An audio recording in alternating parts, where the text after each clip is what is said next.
Ассаламу алейкум, Хамсурмех Кой.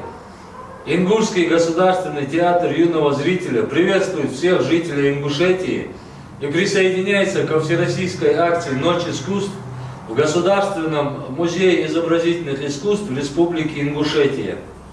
Наш театр основан в 1993 году. За это время театр побывал на 20 международных фестивалях и поставил более 50 постановок.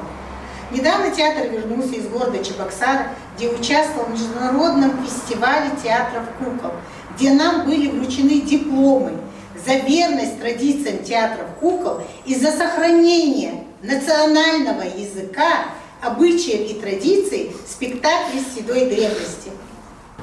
Сидо олай, а дектор дьявол дучо, могуш мерче долыш, и рази беркати халчун вахар, дал борца богбей, дал те беркати йойвей, мерш алчо.